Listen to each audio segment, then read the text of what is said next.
Today I want to show you this, my 6-monitor computer setup, but I only have 24 hours to show it to you before it's gone forever.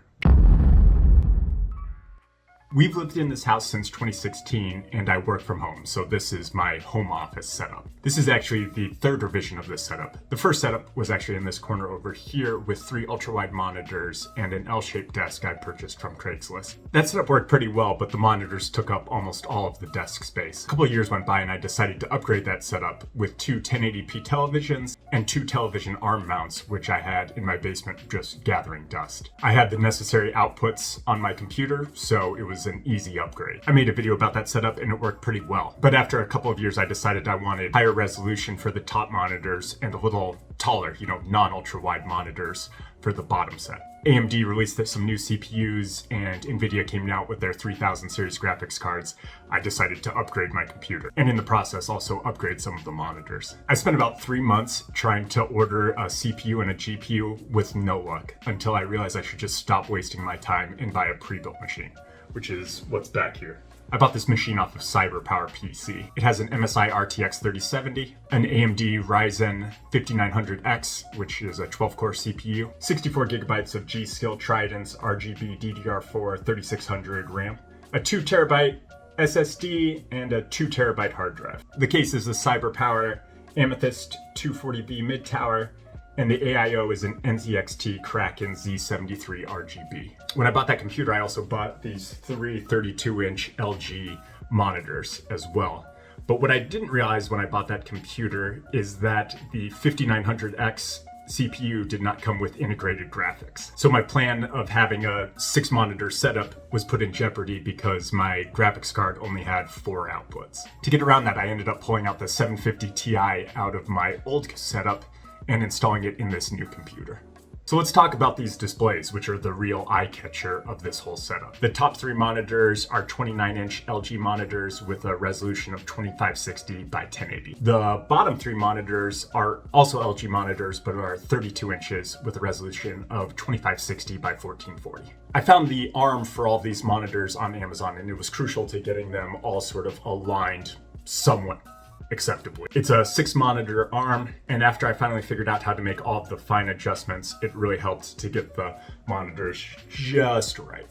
So the top monitors are all pointed down slightly, so for a better viewing angle, and they overlap a little bit in the corners where they're pointed down. Since they're slightly smaller, pointing them down didn't create too big of an issue. This monitor arm mount works really well assuming your top 3 monitors are the same size and your bottom 3 monitors are the same size. It'd be really difficult to intermix different monitor sizes on the same row of monitors, but it is feasible to do it on separate rows. I really like the floating look that I've created with this monitor arm.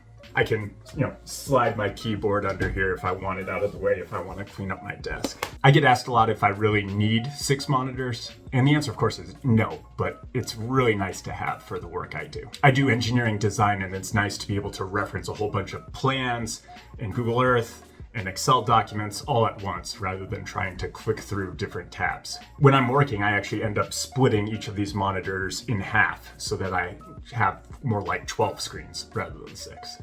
For my peripherals, I have a Logitech MX Master 3 mouse and the Logitech Ergo K860 keyboard. It was the only wireless ergonomic keyboard I could find that also had a number pad. If you haven't picked up one of these MX Master mice, you definitely should. It's well worth whatever exorbitant price they charge for it.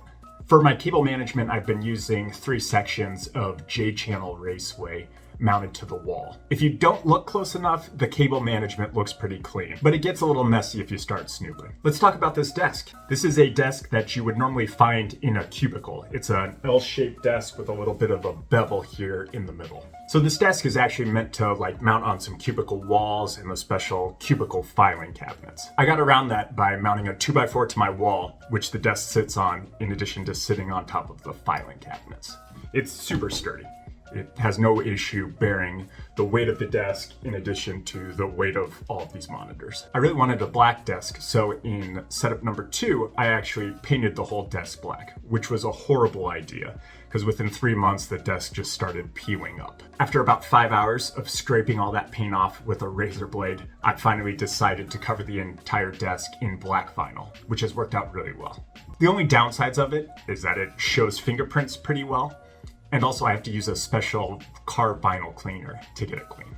Part of my work also entails checking a bunch of design plans. So I installed this sliding mechanism that slides out and actually creates sort of a U-shaped desk so that I can have a set of plans right here and increase sort of the surface area of desk that surrounds me. Let's talk about the rest of my office. I really like the aesthetic of Leonard and Sheldon's apartment in The Big Bang Theory, which I think could best be described as organized nerd clutter. And that's the aesthetic I tried to achieve in this office. There used to be a bunch of blank space above these monitors, but I fixed that by adding a set of shelves. I found some 12-inch shelf brackets on Amazon and then bought some 2x12 boards. Unfortunately, a 2x12 is only 1.5 by 11 1/4. So I had to cut the 12-inch brackets down to size so they didn't look ridiculous. On these shelves, I have some of my Lego helmets, some of my 3D printed Star Wars helmets, as well as the world's largest Rubik's Cube. I routed a channel in the 2x12 boards and also installed some individually addressable LEDs in them, which are controlled by a little Arduino dangling from the back. I really need some way to diffuse the light so you can't see the individual LEDs.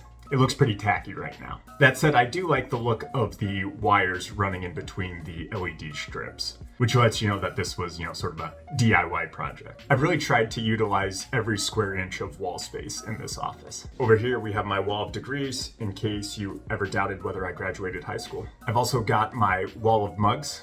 Yes, I am a 33-year-old man with his own custom 3D printed map of the United States, complete with all of these Starbucks "You Are Here" mugs. I made an entire YouTube video about creating that if you'd like to check it out.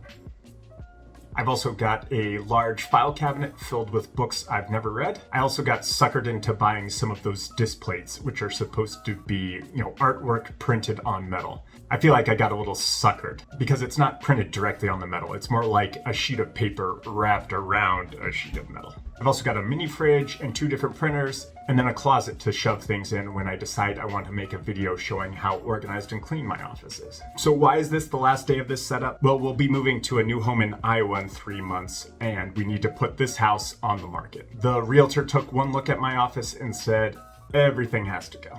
Apparently my personal style does not align with that of the general populace. I am excited though because the new house has a large unfinished basement, which I hope will become sort of a hybrid workshop and home office. You can subscribe to this channel to be notified when that happens. See ya!